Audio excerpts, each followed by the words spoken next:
Hi எல்லாருக்கும் வணக்கம். நான் வந்து இன்றைக்கி உங்களோட என்ன வீடியோ ஷேர் பண்ண போகிறேன் அப்படின்னு பார்த்தீங்கன்னா, ஒரு சன்ஃப்ளவர் ஃபீல்டுக்கு போனதை பற்றி தாங்க ஷேர் பண்ண போகிறேன். இது வந்து ஃப்ரீ ஆஃப் காஸ்ட் தான் அண்ட் என்ட்ரி டிக்கெட்லாம் கிடையாது. இந்த ஃபீல்டு வந்து வெறும் பூ மட்டும் பார்க்குறதுக்காகவே ஃபுல் நிறைய ஃபுட் ட்ரக்ஸ் இருக்குது. ஆனால் நம்மளாம் வந்து சாப்பாடு கையோடு எடுத்துகிட்டு போகிற ஆள். அது மட்டும் இல்லாமல் நிறைய டிஃப்ரெண்ட் ஃபோட்டோ ஜோன்லாம் வந்து இருந்ததுங்க. இதில் எல்லாத்துலேயுமே நின்று ஃபோட்டோஸ் எடுத்துக்கலாம். க்யூவும் இருந்தது. இதுதான் இந்த ஃபீல்டு ஓனரோட வீடுன்னு நினைக்கிறேன். ஸோ பெரிய ஒரு போட்டு, அதுக்கப்புறம் பார்த்திங்கன்னா ஒரு லேடரு, அது மேலே ஏறி நின்று நம்ம ஃபீல்டையே சூப்பராக கவர் பண்ணலாம், அந்த அளவுக்கு இருந்தது. இந்த பூவெல்லாமே நிறைய இருந்தது.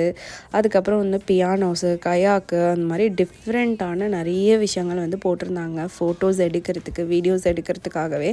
ஏன்னா வேறு கொஞ்சம் குறிப்பிட்ட நேரத்துக்கு அப்புறம் நம்ம என்ன பண்ணுவோம் அதனால். ஸோ அது மட்டும் இல்லாமல் இந்த போர்டெல்லாம் இருந்துச்சு. இதில் நம்ம பேர் எழுதலாம். நம்ம சும்மா விடுவோமா, நம்ம பேர் எழுதி வச்சுட்டு வந்திருக்கோம். அது மட்டும் இல்லாமல் நிறைய ஃபோட்டோஸ் ஒன்ஸ் இருந்தது. இந்த வீடியோ பிடிச்சிருந்தா சேனலை சப்ஸ்கிரைப் பண்ணுங்கள்.